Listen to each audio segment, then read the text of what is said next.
da parte de Deus para a igreja nessa noite, e eu vou aproveitar a minha oportunidade também, trazendo uma palavra para a igreja de meditação. Amém? Eu não sei pregar, mas eu sei falar de Jesus. Se chegamos até aqui, no mínimo, temos que saber falar de Jesus. Amém? Glória a Jesus.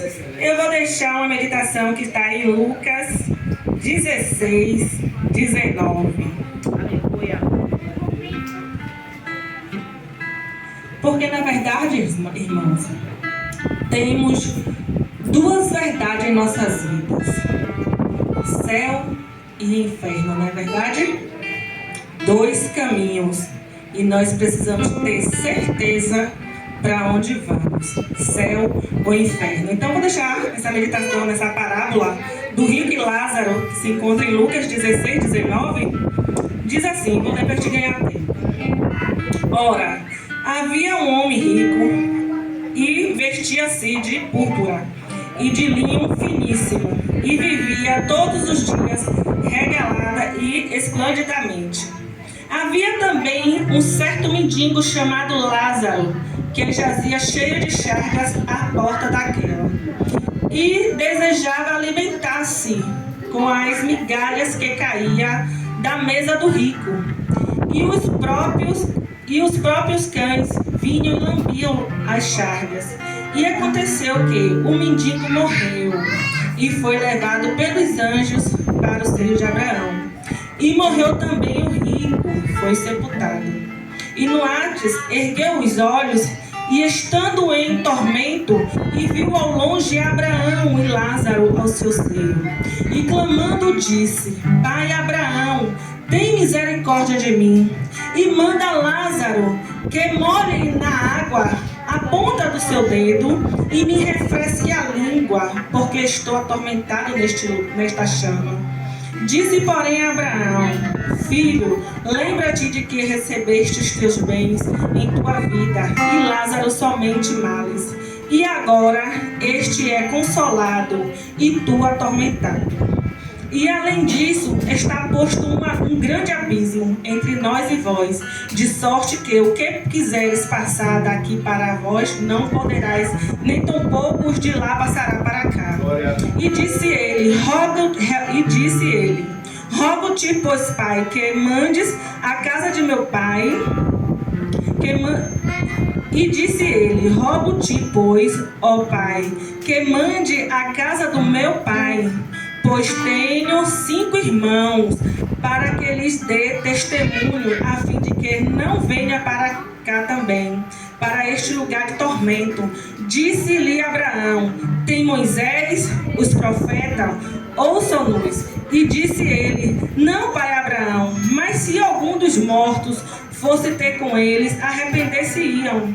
Porém Abraão disse: se não houve a Moisés e aos profetas, tão poucos acreditarão ainda que algum dos mortos ressuscitasse. Os profetas hoje é eu e você, que estamos pregando a palavra de Deus o tempo todo e eles não querem ouvir. Mas o que me chama a atenção nesta parábola são alguns pontos, como a parte da família. Porque a família é algo muito importante, igreja, para mim, para você e para Cristo. É tanto que família e Deus para mim tem que estar no mesmo nível. Não tem esse negócio, eu vou deixar Deus aqui, vou cuidar um pouco da minha família, eu vou deixar minha família aqui, vou cuidar. Não, tem que cuidar dos dois. Você precisa se organizar para que você cumpra o seu compromisso, tanto com a obra de Deus quanto com a sua família. E esse homem, esse rico, ele era muito negligente. O que levou ele para o inferno não foi os bens, não foi a riqueza dele, foi a falta de compromisso dele, a falta de sabedoria dele, que ele não teve para manusear os bens e para fazer a obra, para cuidar. Ele era negligente com aquele homem que estava à porta dele. Precisamos amar o nosso próximo como a nós mesmos. Não podemos ser negligentes com nossos irmãos, com aquele que precisa. Precisamos sair do nosso conforto e ir levar a palavra, e ir buscar a vida, porque naquele grande dia ele vai perguntar: cadê as almas? Você vai ter que apresentar a igreja. E está incluída a sua família, a minha família nesse grande dia. E precisamos apresentar as almas. Então ele era negligente em todas as áreas. Ele vivia como se o dinheiro dele fosse tudo na vida. E não era. Não era. Tudo na nossa vida é Deus. É Ele que nos dá a condição de levantar, de acordar, trabalhar, adquirir. Porque tudo é dele. Nós vamos morar em um lugar onde vamos pisar em ouro. Onde tudo lá é nosso. Então por que vamos viver negligente neste mundo? E às vezes a gente quer ainda, às vezes quando muitos falam, né, aquele lá da família não quer ouvir, eu não vou levar a palavra, tem que levar. Mesmo ele não querendo, você tem que fazer a sua parte. Você tem que insistir, porque é uma alma. Porque eu penso, se Deus fez o que fez na minha vida, me tirou de onde me tirou, por que eu vou dizer que não vai fazer na vida dele? Deus é poderoso, Ele pode todas as coisas. Então precisamos investir o nosso tempo de qualidade para Jesus. Porque às vezes a gente dá um tempo para Jesus, mas não é um tempo de qualidade. É numa pressa, na correria, é de qualquer jeito, é um pouquinho, agora não, tá. Não é assim. A obra de Deus tem que ser com zelo.